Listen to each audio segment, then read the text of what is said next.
Ever since the blueprint system was reintroduced into the game in October 2017, scrap has become an essential part of daily Rust life, mainly used for researching items and crafting workbenches, but it has also become the main currency in the game.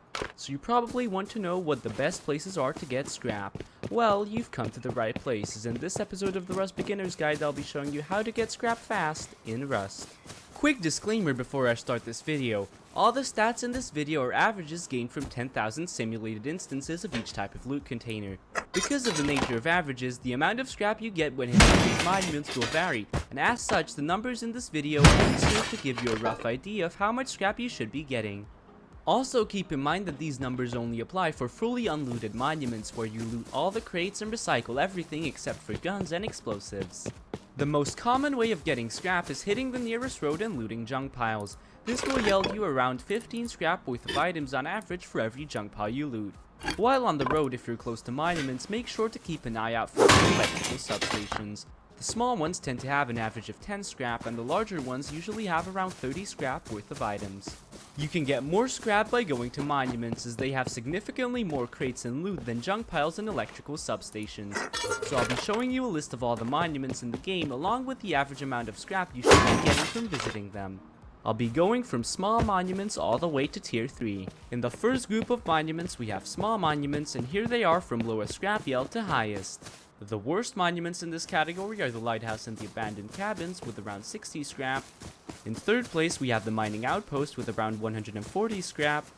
In second place we have the abandoned supermarket with around 160 scrap. And the best monument in this category is Oxum's gas station with around 190 scrap. For all three tiers of monuments, first I'll show you how much scrap they yield if you complete the puzzles, and then I'll also show you the two best monuments for getting scrap without keycards in each category. With that in mind, next up we have tier 1 monuments if we count the loot from the puzzles. The worst monument in this category is the satellite dish with around 105 scrap. Next we have the junkyard with around 145 scrap. Next we have the large harbor with around 165 scrap. In third place in this category, we have the small harbor with around 185 scrap.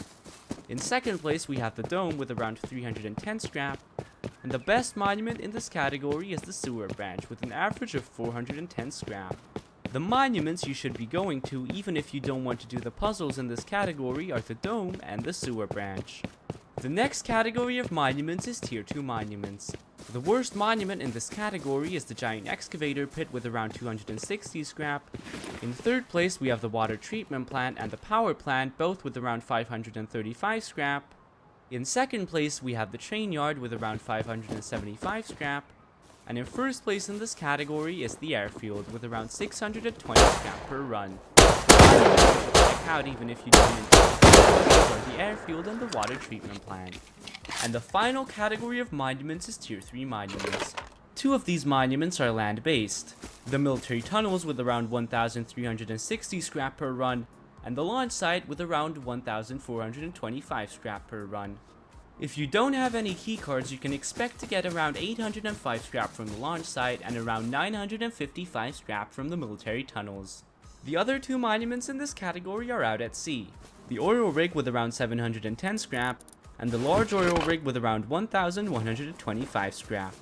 I don't recommend doing any of the oil rigs without keycards, as the vast majority of the loot is inside the puzzle areas.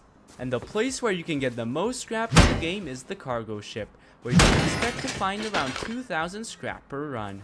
Another way of getting scrap in Rust is getting in a boat and looting floating junk piles on the ocean.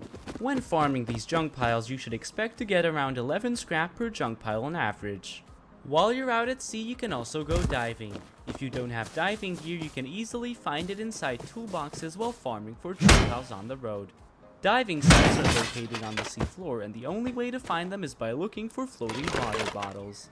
Once you find one of these bottles, all you need to do is swim straight down. Under the water, you will find sunken ships and a few sunken crates and chests lying around. To loot them, all you need to do is swim up to them, hold E to untie them, and the untied crates will go up to the surface where you can loot them. In my opinion, going out to sea to farm junk piles and go diving is way safer and better than going to the road or monuments, as encounters with other players is way less frequent.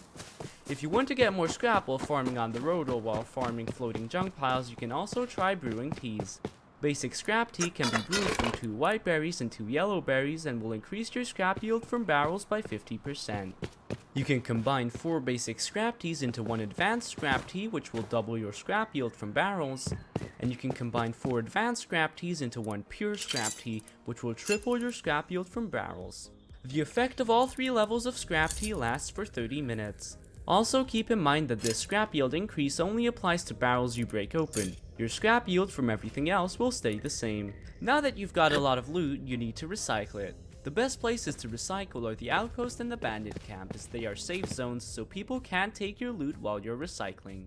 If you don't live close to any of these places, don't worry about it, as all monuments in the game except for the abandoned cabins, the giant excavator pit, the oil rigs, and the dome have recyclers somewhere inside their area. If you would like to find out where the recycler is in a specific monument, here's a playlist of all my Rust monument guides, which among other things also include the locations of the recyclers. An additional way of getting scrap is selling items at the scrap exchange at the bandit camp. The best trade here is selling 1 high quality metal for 2 scrap. So if you need any more scrap, you should sell your high quality metal after recycling at the bandit camp for a bit of extra scrap. If you're worried about the scrap exchange running out of scrap, don't worry, as roughly every 10 seconds 140 scrap respawns inside the merchant factory. Another piece of advice I'll give you is to stay away from gambling. If you really need scrap, avoid gambling at the bandit camp at all costs, as the house always wins in the long run. I hope this guide helped you, and if it did, consider leaving a like and subscribing. If you really enjoy my content, you can join my Discord server and chat with me, or you can consider becoming one of my patrons on patreon.com/thememishgamer, or you can click the join button next to the subscribe button to become a channel member. I would like to thank Bothered Nickel for being my patron, and thank you guys so much for helping me reach 7,170 subscribers.